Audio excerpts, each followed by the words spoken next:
Bismillahirrahmanirrahim. Assalamualaikum warahmatullahi wabarakatuh. Waalaikumsalam.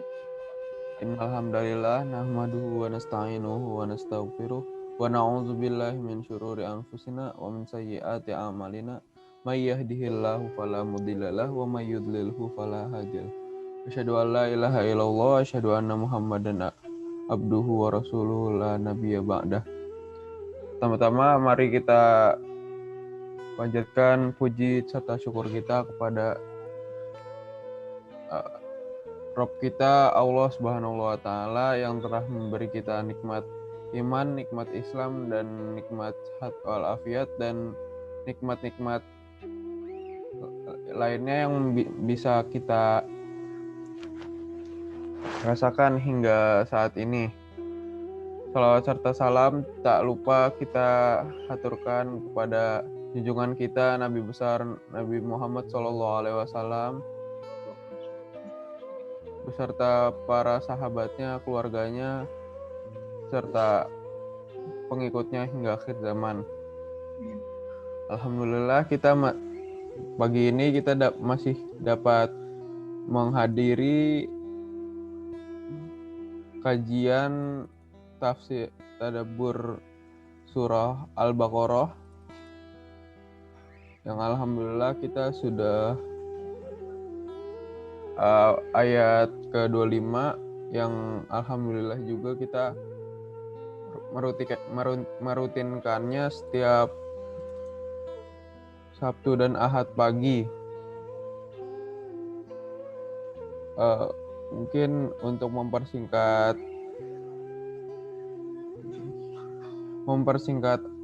waktu, mari kita membukanya dengan membuka basmalah bersama-sama. Selanjutnya mari kita dengarkan materi tadabbur Al-Quran surat Al-Baqarah yang akan disampaikan oleh Al-Ustaz Syarifuddin Mustafa. Waktu dan tempat dipersilahkan. Baik, terima kasih pada MC Ananda Ahmad Mutasimbillah. Bismillahirrahmanirrahim. Assalamualaikum warahmatullahi wabarakatuh. Alhamdulillahirabbil alamin. Alhamdulillahilladzi an'amana bi ni'matil iman wal islam wa an'amana bi ni'matil amni wassalam wa an'amana bi ni'matis sihhati wal afiyah wa an'amana bi ni'mati tadabburil Qur'an wa an'amana bi jami'i ni'am wa kasratin min fadaili al-mawjudah. Wassalatu wassalam ala rasulillah wa ala alihi wa ashabihi wa man walah, amma ba'du. Asbahna wa asbahal mulkulillah walhamdulillahi la syarikalah, la ilaha illa huwa wa ilaihin nusyur. Asbahna ala fitratil islam wa kalimatul ikhlas wa ala din nabiyina Muhammadin sallallahu alaihi wasallam wa ala millati abina Ibrahim hanifa wa makana minal musyrikin. Subhanaka la ilma lana illa ma 'allamtana innaka antal alimul hakim. Rabbana zidna ilma warzuqna fahma. Allahumma anfa'na bima 'allamtana wa 'allimna ma yanfa'una warzuqna uluman tanfa'una. Allahumma arhamna bil Qur'an waj'alhu lana imama wa nura wa huda wa rahmah. Allahumma dzakirna minhu ma nusina wa 'allimna minhu ma jahilna warzuqna tilawatahu ana al-laili wa atrafa nahar waj'alil Qur'ana hujjatan ya rabbal alamin. Hadirin wal hadirat, Bapak dan Ibu yang dimuliakan Allah Subhanahu wa taala. Alhamdulillah pada pagi yang cerah, pagi yang insya Allah penuh berkah, kita masih merasakan nikmat dan berbagai nikmat yang ada yang Allah berikan, baik nikmat iman, nikmat Islam, nikmat kehidupan yang damai dan tentram, nikmat sehat walafiat, nikmat bisa mentadabburi Al-Quran, dan begitu banyak nikmat dan anugerah yang Allah berikan kepada kita semua. Marilah dengan nikmat yang Allah berikan kita jadikan sarana untuk mensyukuri, untuk senantiasa istiqomah di jalan Allah dan berharap dengan nikmat ini menguatkan dan mengokohkan kita dalam rangka menegakkan kalimah Allah, syariat Allah, dan juga ibadah kepada Allah Subhanahu wa taala. Salawat dan salam selalu kita curahkan, kita sampaikan kepada Rasulullah sallallahu alaihi wasallam, salatan tu'tilana asyra hasanat wa tarfa'ulana asyra darajat wa tahuttu alaina asyra sayyiat. Dengan salawat itulah insya Allah Allah berikan kepada kita 10 kebaikan. Dengan salawat pula kita akan diberikan 10 derajat, ya, diangkatnya kita dengan 10 derajat, dan juga salawat pula akan menghapus 10 kesalahan-kesalahan yang ada di dalam tubuh kita. Ketahuilah bahwa salawat bukanlah sekedar kita menyampaikan salawat yang menjadi kebutuhan Rasulullah SAW, tapi kebutuhan kita semua.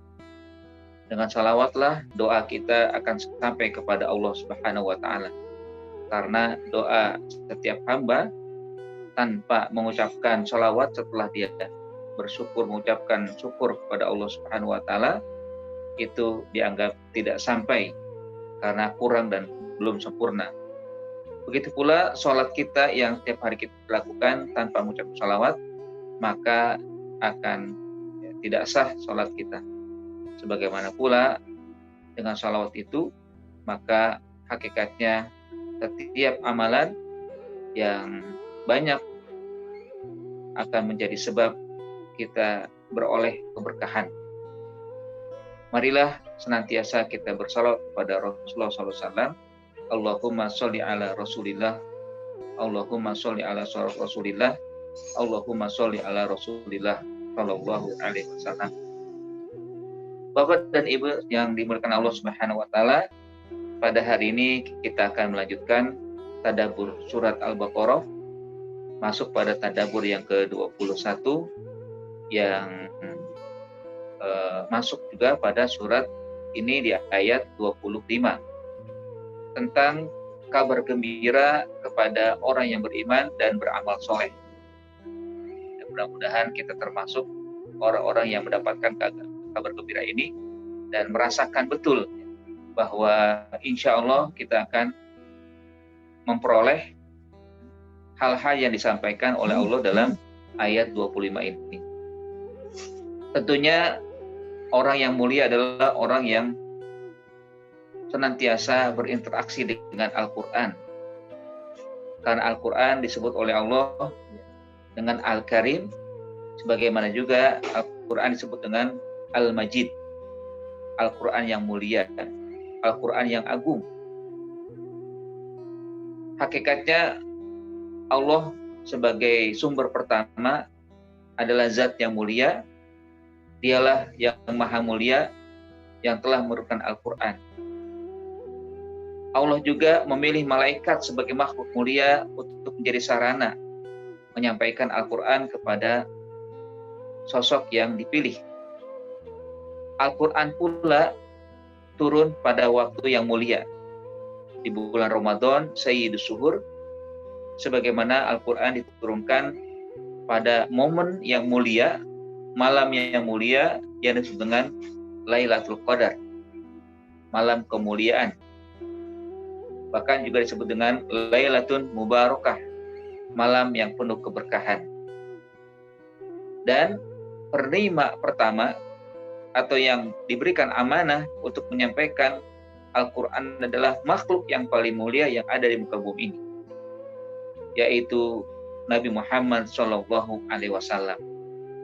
Sehingga wajarlah kalau setiap hamba yang berinteraksi, yang senantiasa komitmen dengan membahas, mengkaji ayat Al-Quran akan mendapatkan kemuliaan, mengikuti sejak awal dari sumber pertama Allah Subhanahu wa taala, malaikat yang diberikan amanah untuk menyampaikan, dan malam suasana bulan yang mulia juga dijadikan oleh Allah untuk turun Al-Quran, dan yang menerima pertama kali adalah sosok yang mulia. Kita pun insya Allah akan dimuliakan Allah Subhanahu wa taala ketika kita banyak berinteraksi dengan Al-Quran. Jamaah sekalian, hadirin hadirat yang dimuliakan Allah Subhanahu wa taala, dalam ayat 25 Allah Subhanahu wa taala berfirman, a'udzubillahi minasyaitonirrajim, wa basyiril ladzina amanu wa 'amilus shalihat anna lahum jannatin tajri kullama ruziqu minha min samaratir rizqan qalu hadzal ladzi ruziqna min qablu wa utu bihi mutasyabiha walahum fiha azwajum mutahharah wa hum fiha khalidun. Dan berikanlah kabar gembira kepada orang-orang yang beriman dan beramal soleh bahwa mereka berhak mendapatkan ganjaran berupa taman-taman yang mengalir di bawahnya sungai-sungai, atau juga surga yang mengalir di bawahnya sungai-sungai.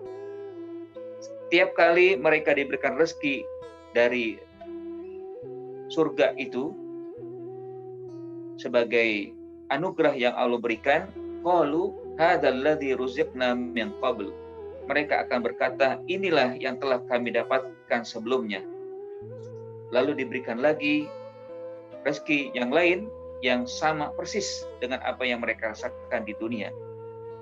Dan mereka mendapatkan pasangan-pasangan yang suci, istri-istri yang suci, dan mereka juga kekal di dalamnya.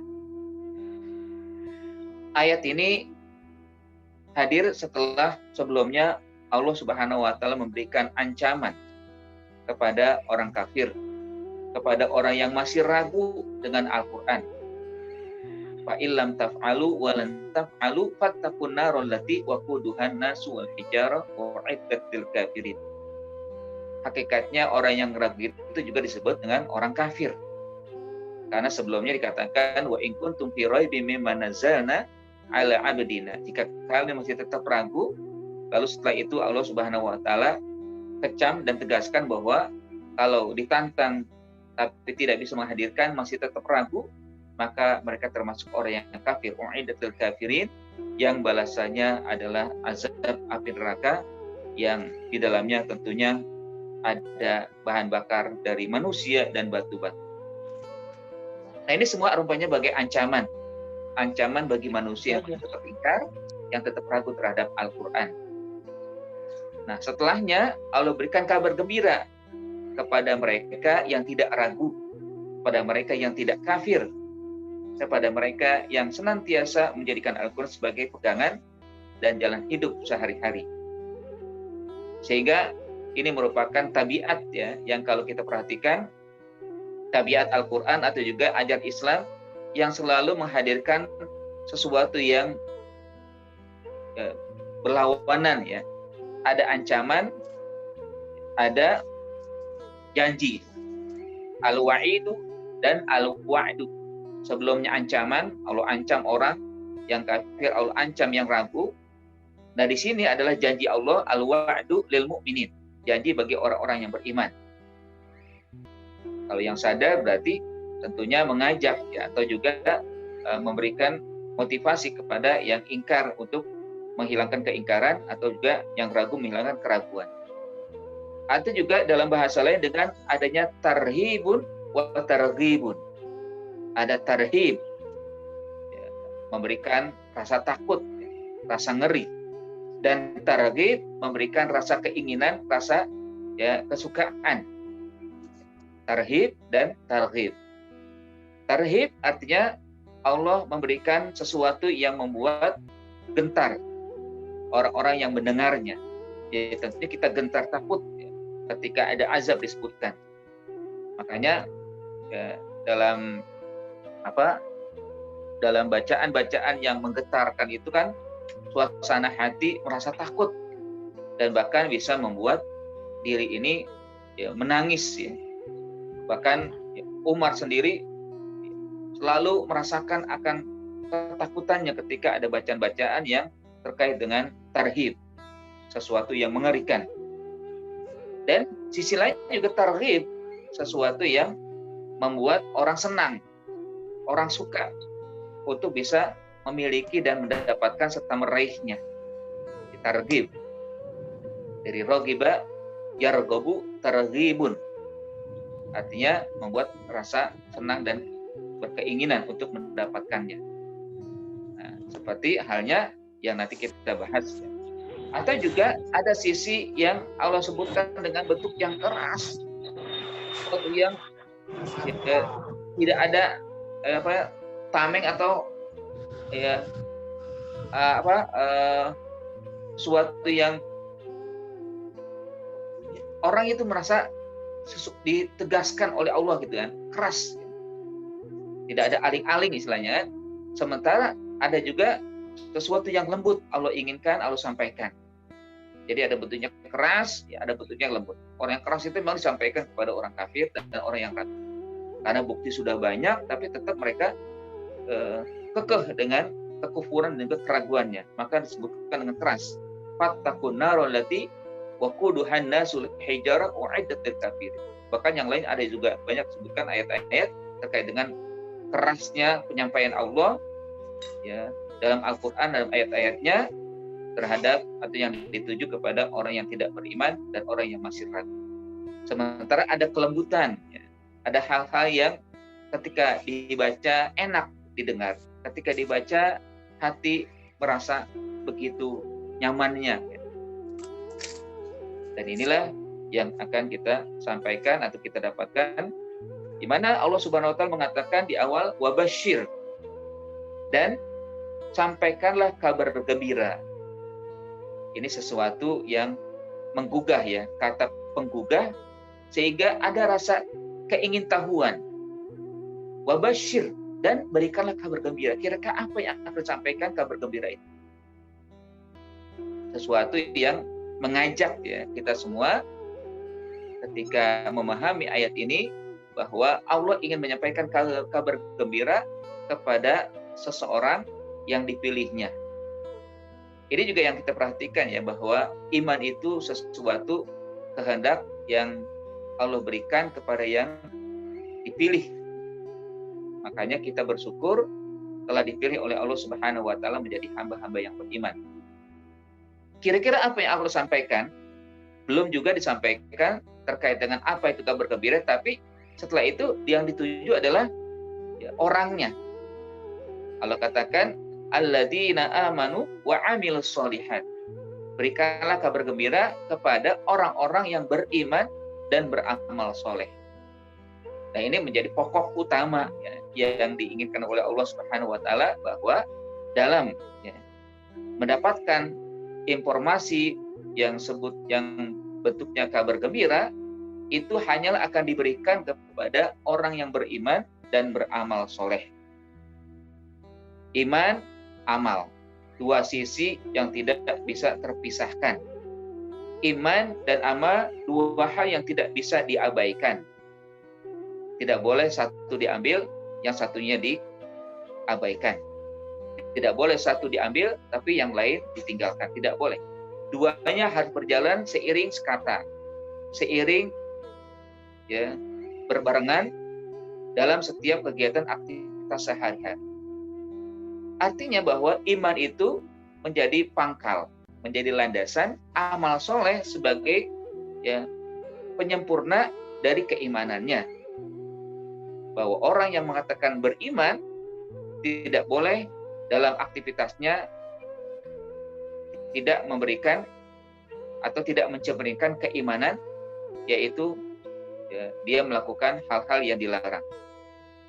Sehingga orang yang beriman harus nantiasa melakukan aktivitas sehari-hari, yaitu amal-amal yang sholeh, amal-amal yang baik, amal-amal yang diridhai oleh Allah Subhanahu Wa Taala. Makanya Nabi SAW sering mengingatkan kepada orang yang beriman, bahkan pernah Nabi SAW bersumpah di hadapan para sahabat. 3 kali sumpahnya, wallahi la yu'min, wallahi la yu'min, wallahi la yu'min. Demi Allah, kata Nabi, tidaklah beriman. Demi Allah tidaklah beriman. Demi Allah tidaklah beriman. Sehingga dengan 3 ungkapan ini atau 3 kali disebutkan oleh Nabi SAW sebagai sumpahnya, sahabat bertanya, qalu wa man ya Rasulullah? Siapa yang kau sumpahkan ya Rasul? Tidak beriman seseorang, tidak beriman seseorang, tidak beriman seseorang. Qala alladzi la ya'manjarahu min bawa'iqihi, yaitu orang yang beriman tapi tidak memberikan rasa aman tetangganya dari tingkah pola, dari perilaku, dari akhlaknya. Ya tentunya orang beriman adalah orang yang senantiasa memberikan ketentraman untuk dirinya, ketentraman untuk keluarganya, ketentraman untuk tetangganya, baik perkataannya maupun perbuatannya. Bawa'iq artinya tingkah laku, baik perbuatan maupun juga perkataannya.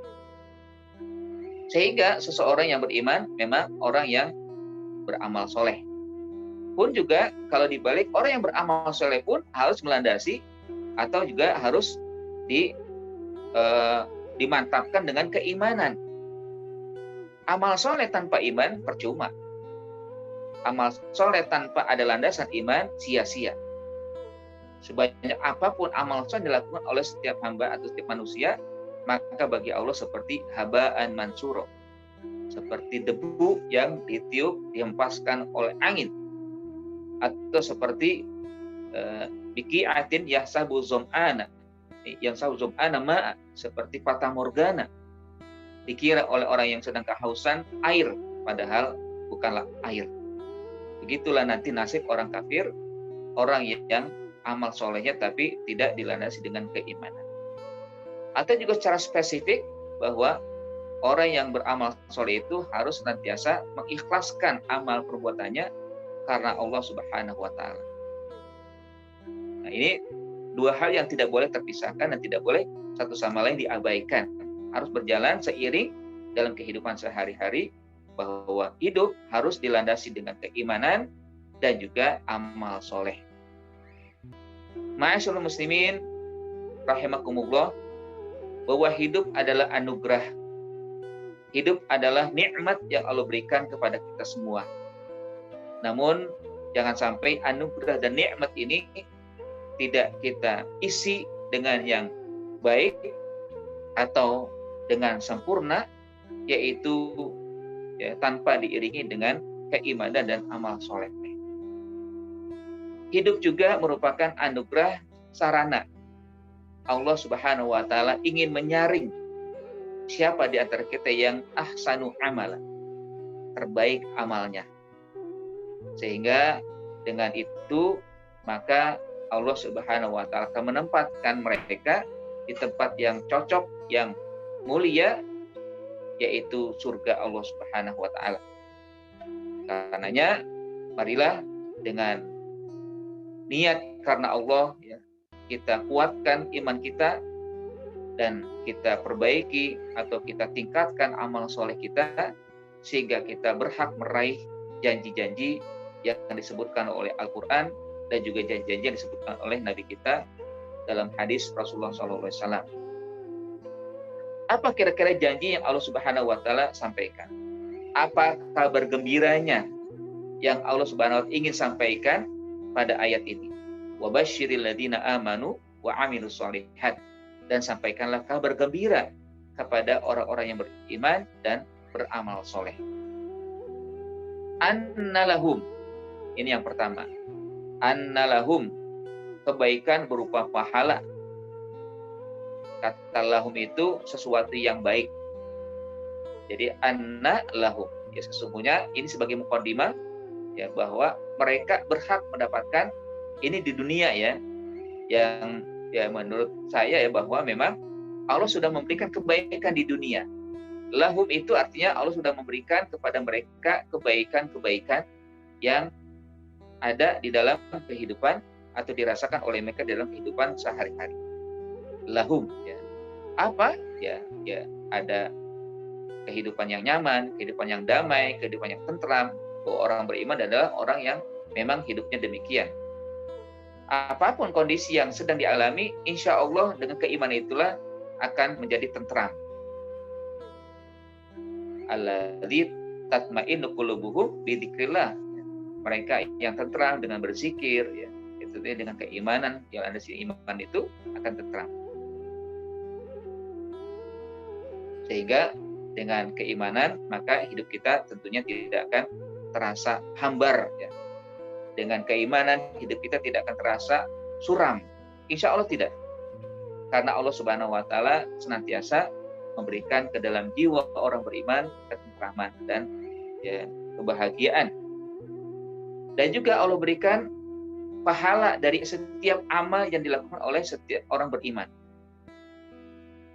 Bahwa hidup kita itu dari sejak kita bangun tidur sampai nanti kita tidur lagi, bahkan ketika tidur pun insya Allah akan terus dilimpahkan pahala oleh Allah Subhanahu wa taala karena ada iman. Banyak sekali Allah Subhanahu wa taala berikan kebaikan bagi orang yang aktivitasnya ya diisi dengan keimanan atau juga dengan niat karena Allah Subhanahu wa taala.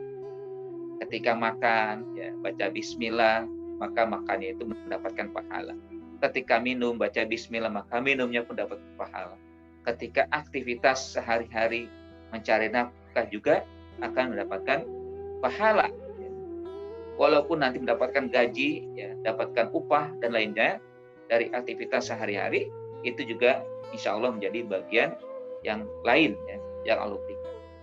Bahkan sampai ya, ketika ya, ada hubungan keluarga suami istri pun akan berpahala. Kalau memang niatnya karena Allah Subhanahu wa taala. Ya, bahkan dalam satu hadis disebutkan orang yang menggauli istrinya dengan baca bismillah lalu menghasilkan seorang anak, maka setiap nafas anak tersebut menjadi pahala bagi kedua orang tua. Masya Allah ya, bahwa nafasnya anak-anak itu ada limpahan rahmat dan juga limpahan keberkahan bagi orang tua.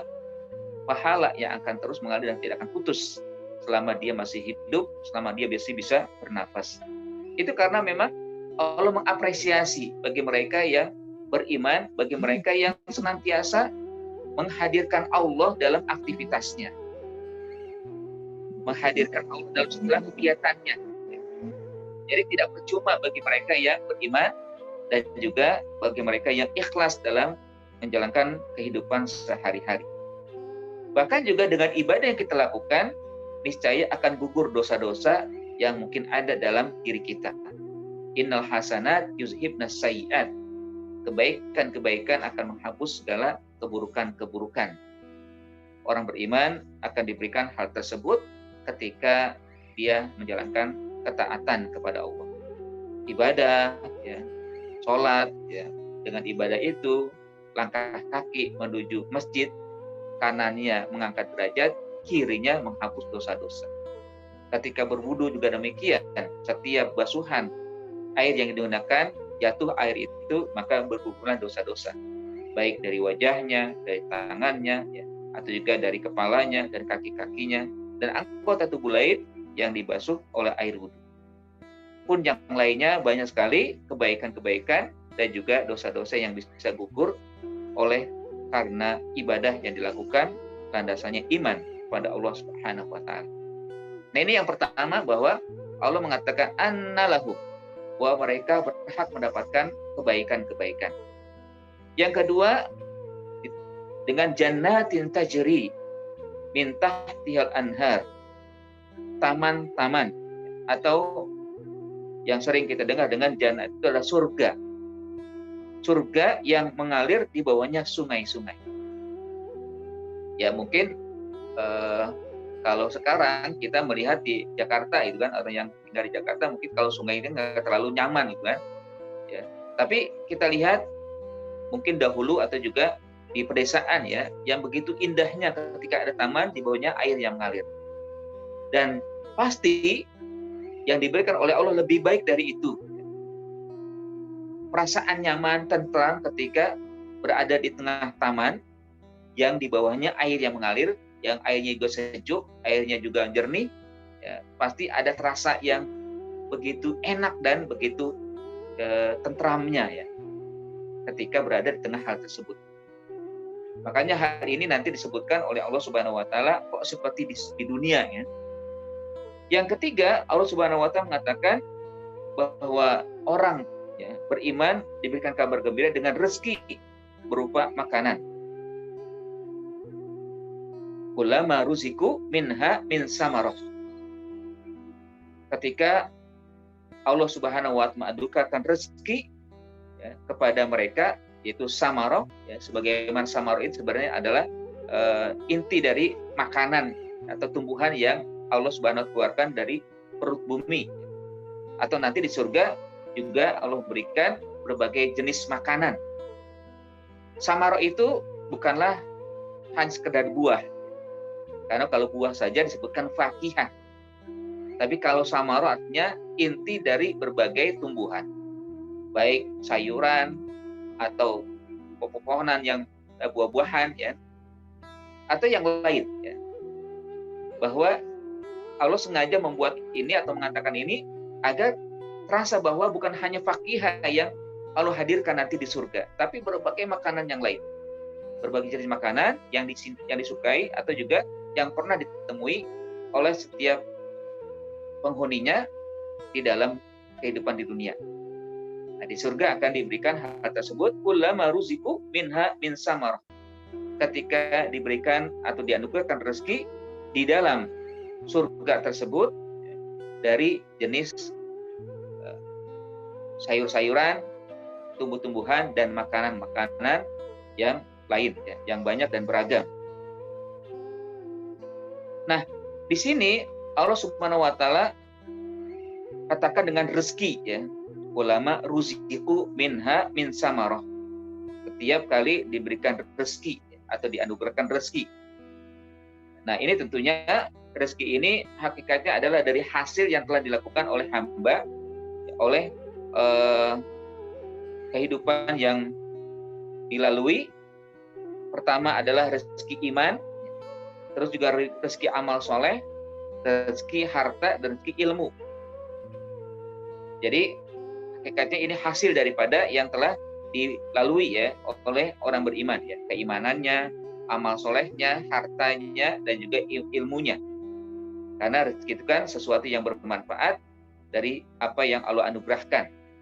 Sebagaimana yang pernah saya sampaikan di pembahasan ayat ketiga surat Al-Baqarah terkait dengan sifat orang bertakwa yang selalu menafkahkan rezeki.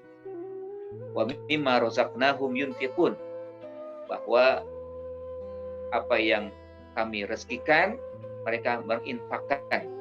Nah, kalimat rezeki itu adalah masaqallahu lil abdi fantafa'a bihi. Apa yang Allah anugerahkan kepada setiap hamba lalu dimanfaatkan atau bermanfaat untuk yang diberikan rezeki. Artinya memang rezeki itu pasti bermanfaat. Sesuatu yang diberikan oleh Allah bermanfaat. Kalau memang tidak bermanfaat, berarti bukan dari Allah. Atau mungkin bukan sebagai rezeki yang baik, tapi sebagai musibah yang akhirnya menjerumuskan dia pada kenistaan. Makanya kalau kita diberikan rezeki, kita rasakan apakah berkah, apakah bermanfaat atau tidak. Kalau tidak, berarti masalah yang harus kita telusuri dari mana ini asalnya. Memang kita dapatkan dengan cara yang baik, tapi kadang dengan cara itu tidak dimanfaatkan dengan baik. Nah, ini nanti menjadi sesuatu yang harus kita perbaiki. Apakah iman kita, ya tentunya iman adalah sesuatu yang lebih baik atau lebih utama. Amal soleh juga demikian, bahwa amal soleh itu rezeki yang Allah berikan.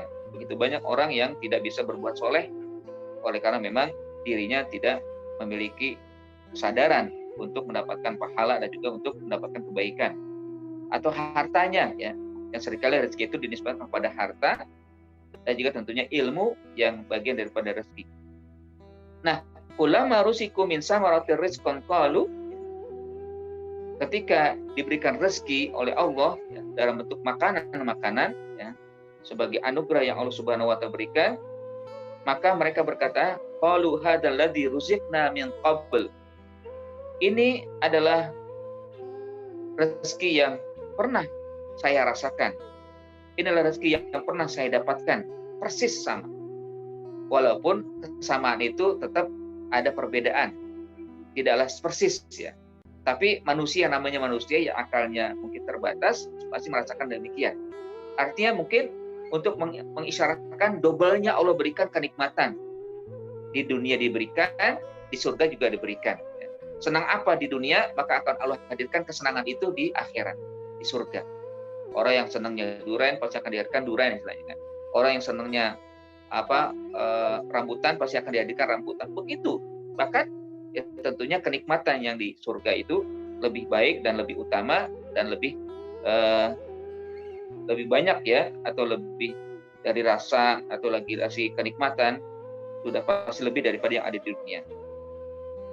Dan selanjutnya juga Allah katakan wa utubihi mutasyabiha. Ini kenikmatan yang keempat, bahwa Allah berikan juga hal-hal yang ya, sama persis ya, baik dari rasa, dari warna ya, dan juga dari jumlahnya. Walaupun sebenarnya rasa dan warna ya itu tidaklah persis sesuatu yang sama, tapi tadi yang saya sebutkan di bagian ketiga, bahwa memang ketika mereka mengatakan hadzalladzi rusikna min qabl, tapi tetap itu merupakan satu perbedaan yang mencolok atau perbedaan yang lebih ya, daripada yang di dunia. Tapi ungkapan ini memang untuk bisa dikatakan apa yang di dunia dirasakan pasti akan hadir di akhirat. Ya, Allah Subhanahu wa Ta'ala mengetahui apa yang disenangi oleh hamba-hambanya. Wa utubihi mutasyabiha. Dihadirkan ya dengannya sesuatu yang persis yang mereka selalu rasakan, yang selalu mereka lihat. Apakah rasa yang nikmat, warna yang indah. Kalaupun menurut Ibnu Katsir itu atyabu, semuanya pasti lebih baik. Yang ada di surga itu lebih baik, tidak seperti di dunia. Nah, jamaah sekalian yang dirahmati Allah Subhanahu wa Ta'ala, setelah itu, nah, kalau ini dari sisi materi ya yang Allah berikan, ya. Materi yang memang dimiliki, lalu dimiliki lagi di surga ya. Dari kesenangan berupa taman, ya.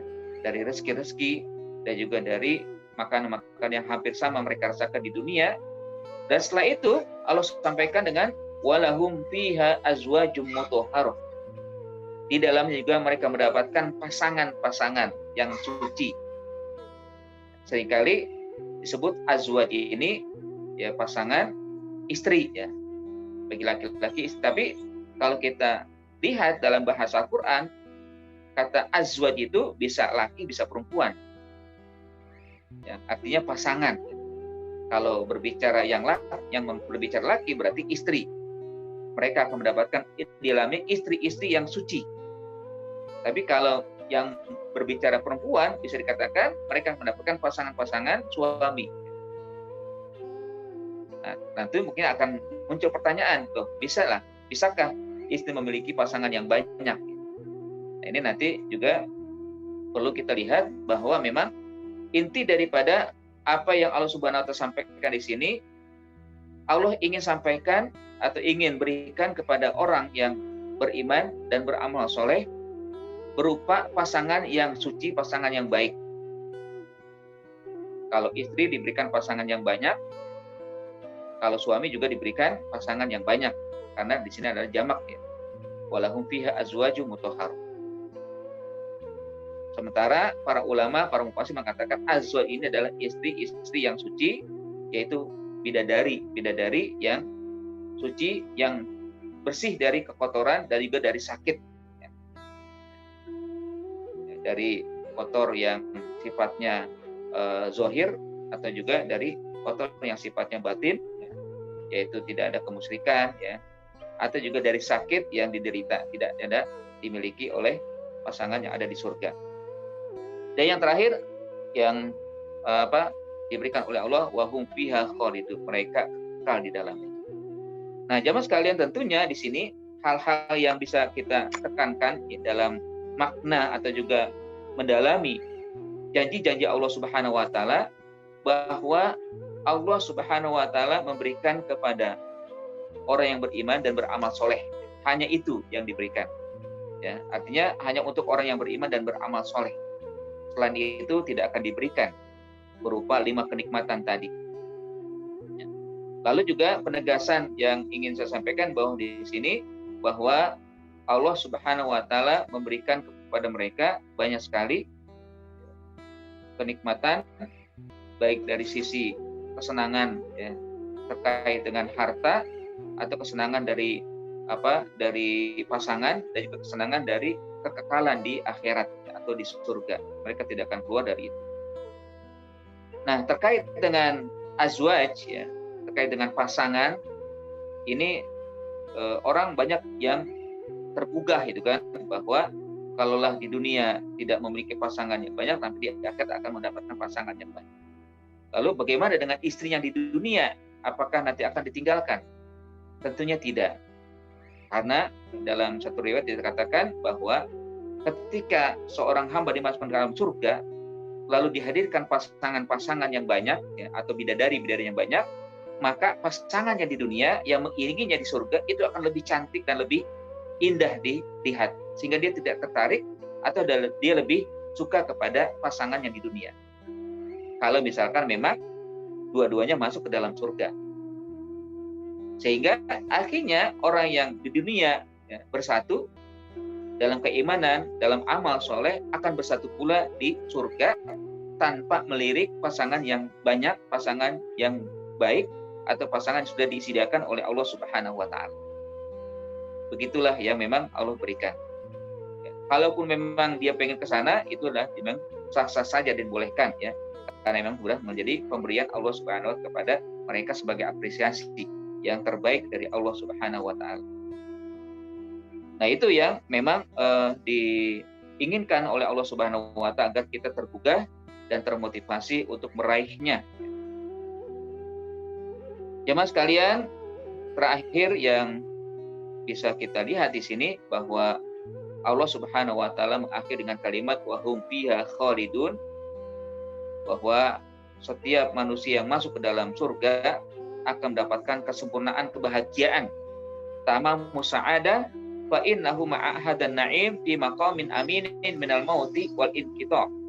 Bahwa mereka merasakan betul kenikmatan dalam surga, tempat yang aman, tempat yang abadi, tidak ada kematian, tidak akan terputus kenikmatan, dan juga tidak akan ya, mendapatkan kesengsaraan, ya, bahkan juga mereka akan selalu disuguhkan oleh Allah kenikmatan-kenikmatan yang merasakan kebahagiaan dan juga kesejahteraan dan ketentraman.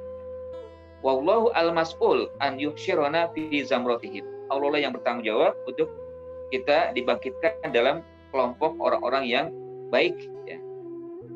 Allah Subhanahu wa Ta'ala Jawadun Karimun Rahim, dan Allah lah yang memang memberikan anugerah ini. Allah Maha Dermawan, Allah Maha Mulia, dan Allah Maha memberikan kasih sayangnya.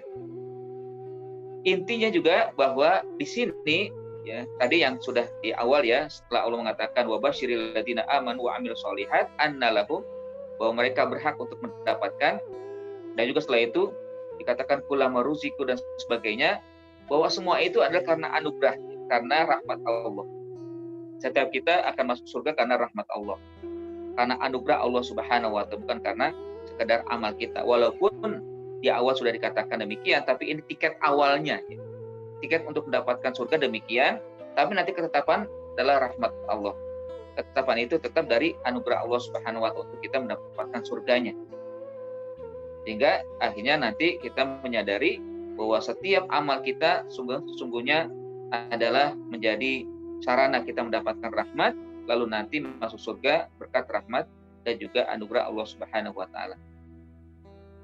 Yang terakhir yang bisa kita dapatkan pelajaran dari ayat ini, bahwa sesungguhnya Allah sudah memberikan kepada kita kenikmatan yang banyak ya di dalam kehidupan di dunia. Kalau kita menjaganya dengan baik, maka akan Allah limpahkan nikmat yang lain di surga. Tapi kalau nikmat di dunia tidak dijaga, tidak disyukuri, maka akibatnya tentunya berbeda nanti di akhirat.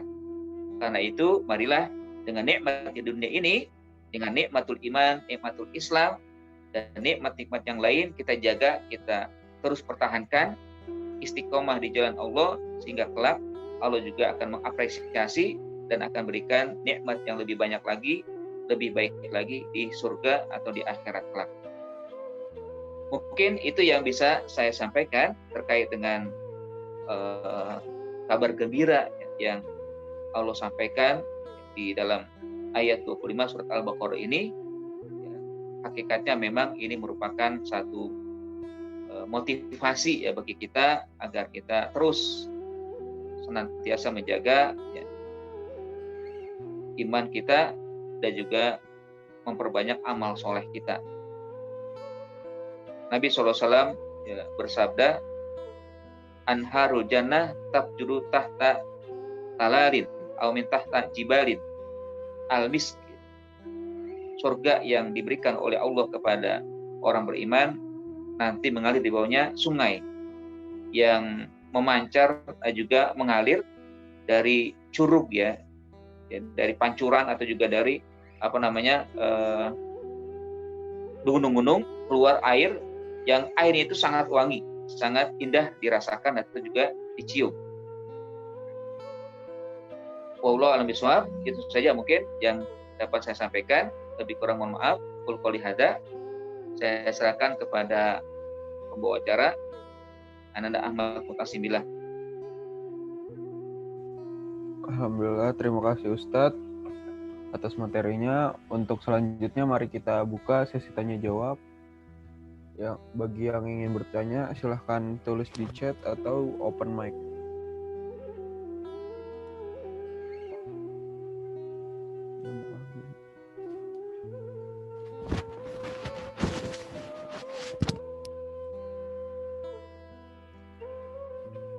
Baik, dipersilakan jika ada ingin ditanyakan dari materi yang kita dapatkan hari ini atau juga tentang materi-materi yang lain ya terkait Ya, Zat. Assalamualaikum, Zat. Assalamualaikum. Ahlan. Ya, Zat. Ya, sedikit aja, Zat. Mengenai itu, Zat, mengenai rezeki. Kan disebutkan bahwa ketika disebut kata rezeki, itu kan Allah berikan kepada orang yang beriman. Ya. Kata rezeki itu dalam surat ini, dalam ayat ini atau dalam ayat kedua tadi yang Ustaz bilang, itu kan hanya diberikan kepada orang beriman. Kata rezeki. Gitu. Ya. Dan bagaimana dengan orang-orang yang tidak beriman yang ya saat ini juga mendapatkan hal yang sama, misalnya ketika dia bekerja tentu dia dapat rezeki berupa gaji, atau ketika dia berbisnis tentu dapat rezeki berupa keuntungan dan sebagainya begitu. Nah, tinjauan ini bagaimana saat ketika kemudian kita sandarkan kepada orang-orang yang tidak beriman begitu?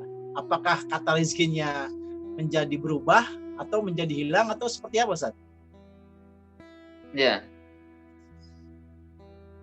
Ya. Jadi memang rezeki itu Allah berikan dan Allah tanggung kepada semua makhluk ya. Jadi Allah Subhanahu wa taala tidak pilih-pilih siapa yang beriman atau yang tidak beriman, tetap Allah berikan rezeki itu. Nanti ujungnya itu bagaimana gitu kan? Apakah dengan rezeki itu dia bersyukur atau dia kufur? Makanya tadi saya katakan, apakah rezeki itu nanti bermanfaat menjadi berkah atau menjadi mudarat? Ketika Allah berikan rezeki, dia beriman, menguatkan keimanan itu, yang akhirnya Allah limpahkan lagi rezeki yang lain dengan kebaikan-kebaikan yang lain. Tapi kalau rezeki itu menyebabkan dia malah menjadi sombong, menjadi angkuh, ya, bahkan dalam surat Yasin juga disebutkan ketika wa idza qila lahum anfiqu mimma razaqakumullah qalu anut'imu man law yasha'u at'ama in antum illa fi dhalalin mubin. Jadi ketika diajak untuk berinfak dari orang-orang yang telah diberikan rezeki, mereka mengatakan kalau Allah berkehendak memberikan makan pasti akan diberikan makan. Ya. Artinya buat apa saya memberikan rezeki atau berinfak kepada dia? Ya, urusannya Allah saja itu kan. Seakan-akan itu tidak ada korelasi antara dia mendapat rezeki lalu berbuat baik. Gitu. Ya, jadi mereka mengatakan Allah lah yang akan memberikan rezeki kepada yang dikehendaki. Nah, artinya memang ujungnya itu nanti dilihat ketika rezeki itu diberikan oleh Allah. Dengan orang kafir pun demikian. Kan pernah ya di dalam surat Al-Baqarah juga di ujung ayat pertama itu Nabi Ibrahim kan meminta kepada Allah. Ya, Rabbi ja'al hadza baladan amina warzuq ahlahu minas samarat man amana billahi wal yaumil akhir. Jadi Nabi Ibrahim saking kesalnya dengan orang kafir meminta kepada Allah, ya Allah, jadikanlah negeri aman dan berikan rezeki ya kepada orang yang beriman saja, beriman kepada Allah dan beriman kepada hari akhir saja gitu kan. Man amana billahi wal yaumil akhir. Tapi apa jawab Allah? Qala ya Walladzina kafaru fa ummati qalillah. Orang kafir pun akan aku berikan. Jadi orang kafir pun diberikan rezeki itu oleh Allah Subhanahu wa taala, tapi bentuknya bukan rezeki, tapi berupa ya kenikmatan yang sedikit ya. Wa amalatin kafaru fa ummati qalillah. Jadi memang ketika Allah berikan kehidupan kepada hamba, kepada manusia, kepada makhluk, semua sudah ditanggung rezekinya. Nah, nanti akibatnya itu atau ujungnya saja nanti akan dilihat. Apakah dengan rezeki itu dia bersyukur, atau beriman, atau meyakini bahwa memang Allah lah yang memberikan rezeki kepada mereka, atau karena usahanya saja, lalu dia tetap atau tidak mau beriman, ingkar kepada Allah. Jadi ya, kita harus paham demikian ya. Kalau mungkin nanti ada perbedaan dalam kehidupan kita, kok orang yang tidak beriman rezekinya mantap gitu kan, lancar gitu kan, banyak lagi kan, bahkan ya, orang yang terkait di dunia ini ya orang kafir banyak kan itu kan, hanya merasa berpikir apakah memang nggak perlu beriman baru dapat rezeki ya? Jangan ya, karena iman itu inti daripada rezeki yang sangat baik gitu kan. Daripada diberikan dunia tapi kita tidak beriman, auzubillah kan. Mungkin pernah ya antum dengar, pernah saya sampaikan kan perkataan Mutaawali Sya'rawi kalau salah kan, idza khasirta dunya wa kunta ma'allah wala ya kalau Anda mengalami kerugian, ya, mendapatkan kehidupan yang tidak ya mungkin menyenangkan, tapi Anda tetap bersama Allah, fama khasirta syai'an. Anda tidak mengalami kerugian sama sekali. Lakin wa idza rabita ma fid dunya wa laisa ma'akallah faqad khasirta kullaha. Kalau Anda mendapatkan keuntungan banyak dunia yang akan Anda raih, kenikmatan yang beragam ya, tapi tidak bersama Allah, Anda jauh dari Allah, maka hakikatnya Anda sedang mengalami kerugian. Wallahu alam ya. Ya. Baik, di situ ada ini. Ya, Ahmad. Ya. Jadi prinsipnya. Ya. Sat. Ya, jazakallah Sat. Mudah-mudahan ya, artinya bahwa rezeki itu sebetulnya tidak ada perbedaan yang Allah kasih ya, baik itu untuk orang kafir ataupun juga orang mukmin gitu ya. Ya, betul. Nanti bagaimana kemudian dari rezeki itu dalam konteks penggunaannya ya. Ya. Betul. Ya, itu penggunaannya aja kan. Ya, soalnya kan ya gimana ya, kadang-kadang kan rezeki itu kan juga linier dengan ketakwaan gitu loh, Sat. Ya kan? Ya. Wa may yattaqillaha yaj'al makhraja wa yarzuqhu min haitsu la yahtasib gitu. Betul. Ya kan? Wa may yatawakkal 'ala Allah fa huwa hasbuh gitu. Itu kan linier itu, Sat. Antara jamin Allah berupa rezeki, berupa jalan keluar, berupa persoalan-persoalan yang ada, dengan sebuah ketakwaan gitu. Ya. Tapi tidak sedikit kemudian kita ngelihat justru orang-orang yang dia khusyuk bersimpuh gitu adalah orang-orang yang bermasalah gitu dalam sisi duniawinya. Gitu. Iya. Dan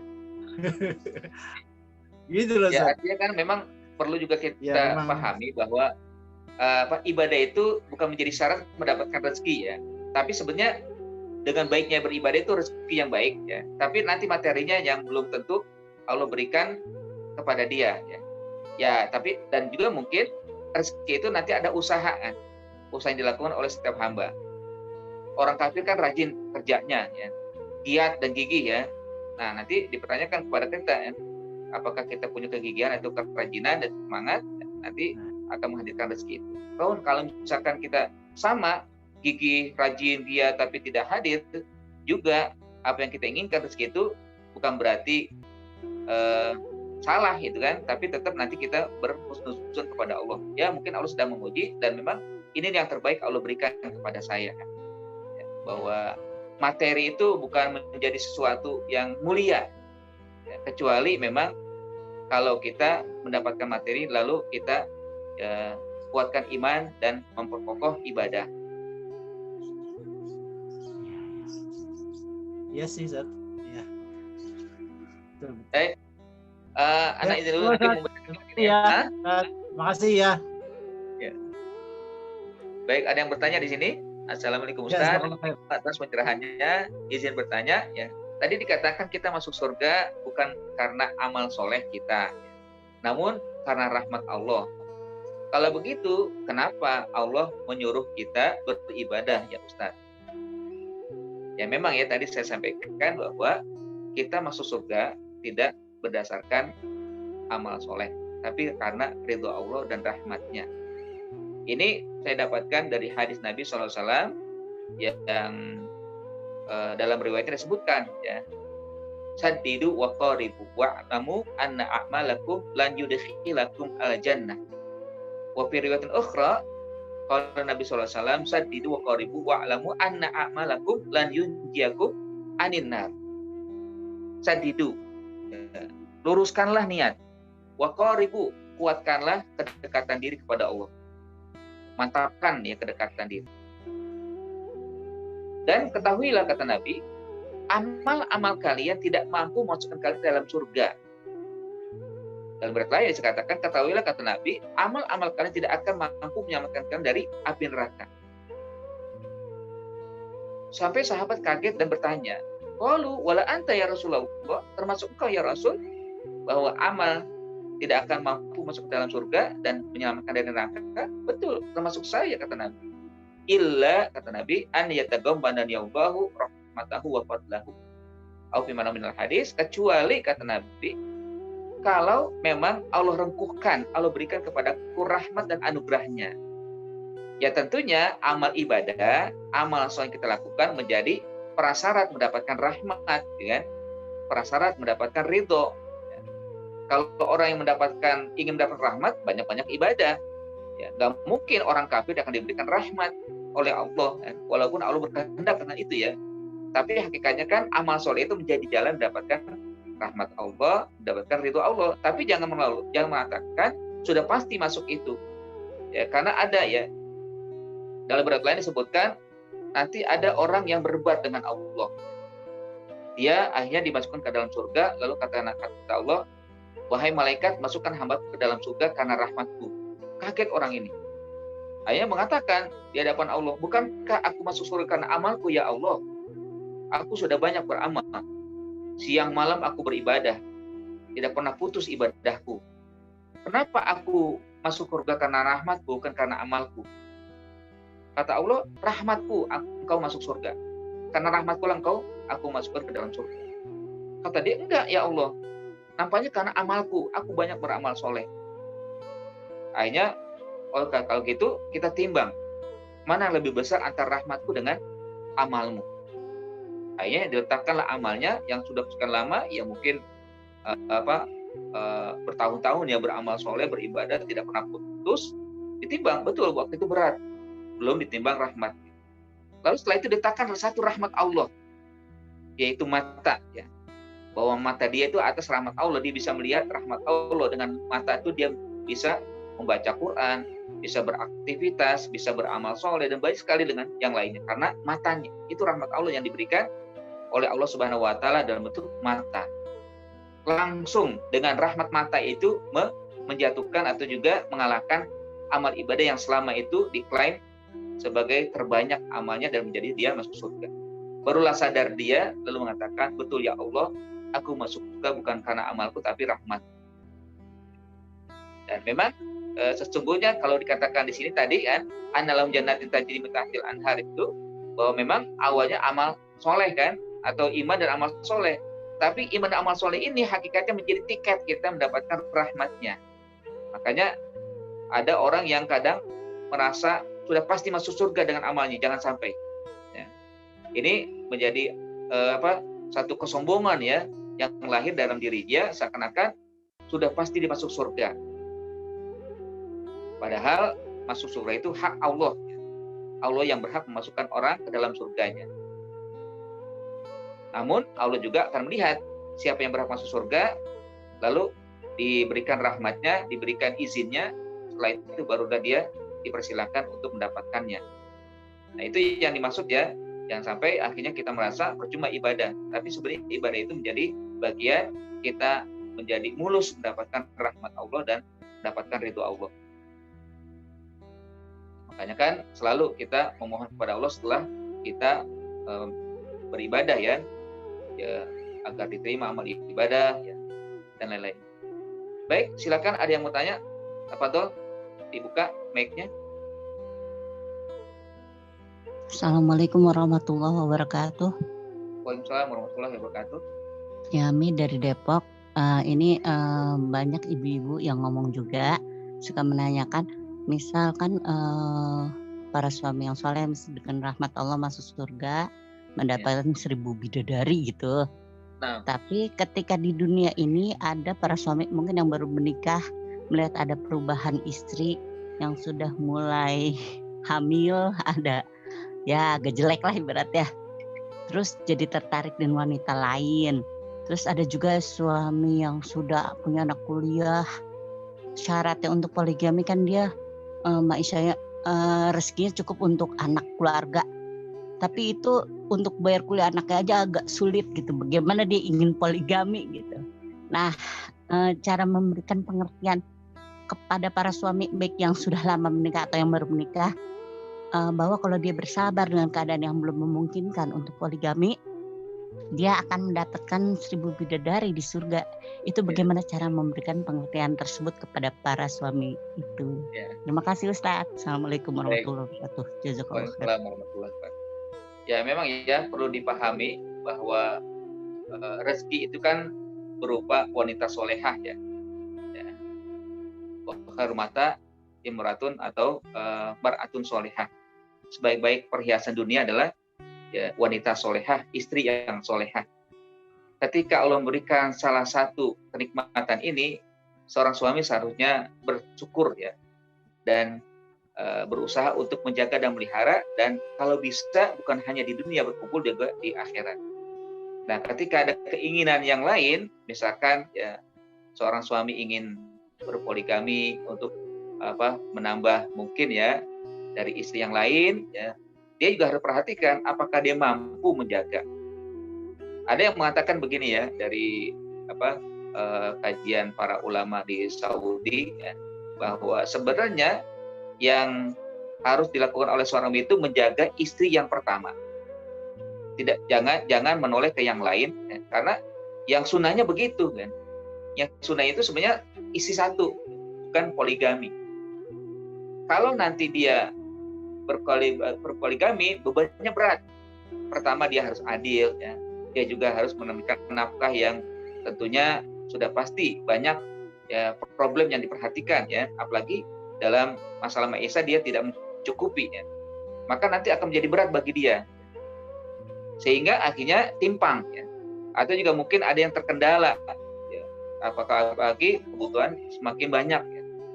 Makanya tentunya harus diperhatikan hal tersebut ketika dia ingin melakukan sesuatu yang bentuknya seperti yang sampaikan tadi ya, poligami itu. Ya yakinlah bahwa kenikmatan di dunia ini memang diberikan oleh Allah, dan jangan sampai nanti ketika dunia didapatkan, di akhir tidak mendapatkan.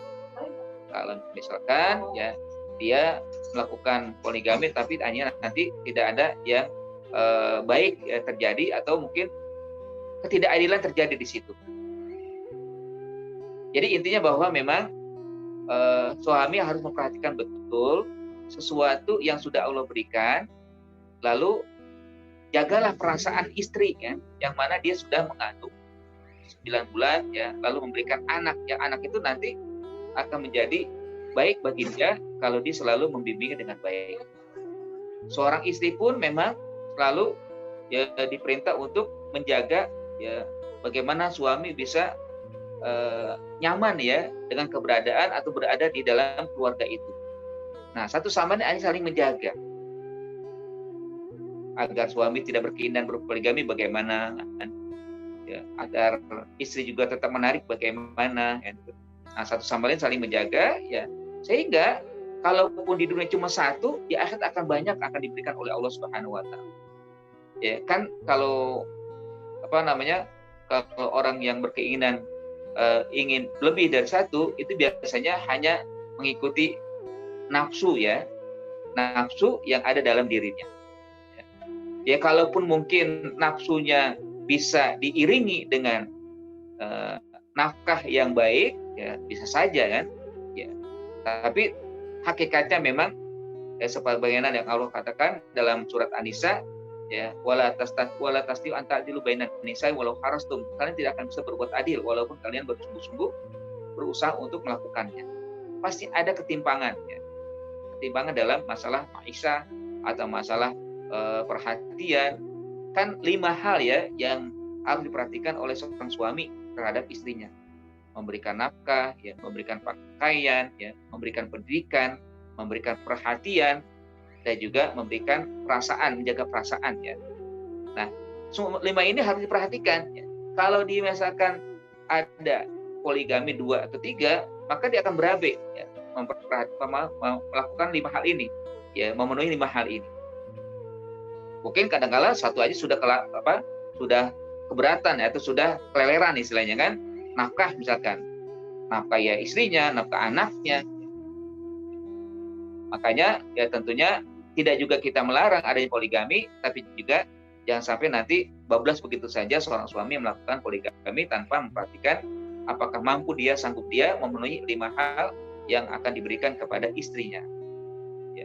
Nah, berharaplah sebagaimana yang disebutkan dalam surat At-Tur, ya, waladina amanu wa taba'atum dzurriyyatuhum biiman alhaqna bihim dzurriyyatahum wa ma alatna min amali min syai' kullu imrin bima kasaba rahin. Bahwa ketika ada keluarga yang beriman lalu terus mengikuti keimanan itu dengan baik, dijaga keimanan itu dalam keluarga, baik anaknya, istrinya, dan semuanya, maka akan kami kumpulkan, kata Allah. Ya, kami akan kumpulkan semuanya dalam surga yang akan juga merasakan itu, kenikmatan itu. Ya, tidak ada yang dipisahkan, tidak ada yang terpisah akhirnya. Bahkan Allah tambah dengan azwaj mutahharah, ya, dengan istri pada bidadari yang banyak. Ya. Tapi hakikatnya bidadari nanti akan kalah dengan istrinya yang di dunia telah mendampinginya selama hidup. Ya. Akan diperbaiki Allah, yang istrinya itu menjadi lebih cantik lagi daripada bidadari yang ada. Sehingga dia tidak menoleh kepada bidadari itu, tapi yang menoleh kepada istrinya saja. Itu mungkin yang Bu Yami yang bisa saya sampaikan terkait dengan masalah ya poligami yang hakikatnya memang menjadi istilahnya momok, ya. Tapi dari sebenarnya juga seorang wanita tidak ansih terhadap itu, ya. Jangan akhirnya menyalahkan Allah adanya poligami, kenapa harus ada poligami, ya. Tetap ini bagian daripada syariat Allah yang harus kita imani, ya. Mengenai nanti bagaimana seorang suami menjalankan, maka arahkanlah juga, sampaikanlah apakah sanggup, apakah bisa berbuat adil, bisa lakukan yang sama dengan pasangan yang banyak, ya, lebih dari satu. Wallahu a'lam. Jazakallahu khairan katsiran. Baik, ada yang sampaikan lagi, Bu? Yang lain Udah cukup, makasih. Yang lain yang ingin bertanya? Yang chatting nggak ada, ya? Nggak ada.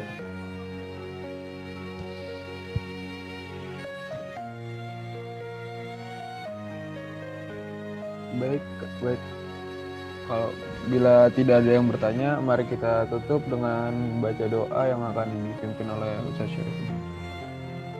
Baik, terima kasih. Alhamdulillah 1 jam lewat kita lalui. Mudah-mudahan ini waktu-waktu yang terbaik bagi kita semua. Waktu dari detik, ya, dari menit dan sampai 1 jam lewat menjadi waktu yang terbaik di sisi Allah, ya, menurunkan keberkahan dan rahmat. Dan alangkah indahnya kita iringi dengan berdoa kepada Allah.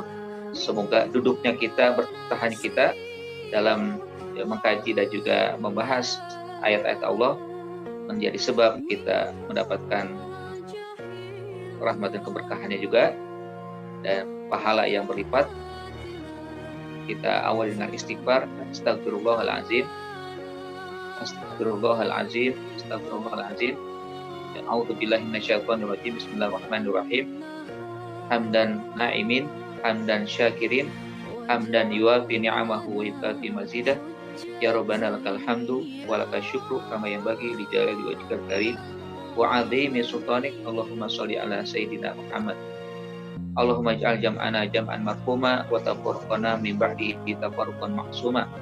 Allahumma ighfir lana wa liwalidina warhamhum kama rabbawna shaghira. Allahumma ighfir lana wa ikhwanina alladziina sabaquna bil iman wa la taj'al fi qulubina ghillan lil ladzina amanu rabbana innaka ra'ufur rahim. Allahumma innaka 'afuwun karim tuhibbul 'afwa fa'fu 'anna ya karim. Allahumma inna nas'aluka ridhaka wal jannah wa na'udzubika min sakhatika wan nar. Allahumma dfa'annal bala wal waba wal ghala wal fahsya wat ta'un wal fitan wal mihan ma zahara minha wa ma batan bi rahmatika ya arhamar rahimin. Rabbana afrigh 'alaina sabra wa tawaffana muslimin. Rabbana atina fid dunya hasanah wa fil akhirati hasanah wa qina adzabannar. Wa adkhilna jannata mal abrar ya aziz ya ghaffar ya rabbal alamin. Subhana rabbika rabbil izzati amma yasifun wa salamun alal mursalin walhamdulillahi rabbil alamin. Terima kasih. Assalamualaikum warahmatullahi wabarakatuh. Terima kasih Ustadz atas materi dan doanya. Mari kita tutup kajian pada pagi hari ini dengan membaca hamdalah sama-sama. Alhamdulillah rabbil alamin. Kafaratul majlis. Subhanakallahumma wa bihamdika asyhadu an la ilaha illa anta. Terima kasih atas kehadiran semuanya. Mudah-mudahan kita bisa kembali mengikuti kajian ini pada hari Sabtu dan hari Ahad pekan depan dan waktu-waktu yang lain. Tetap semangat untuk bisa mengamalkan beriman dan beramal soleh, dan juga tetap waspada dengan kondisi kita mengalami pandemi dan COVID-19.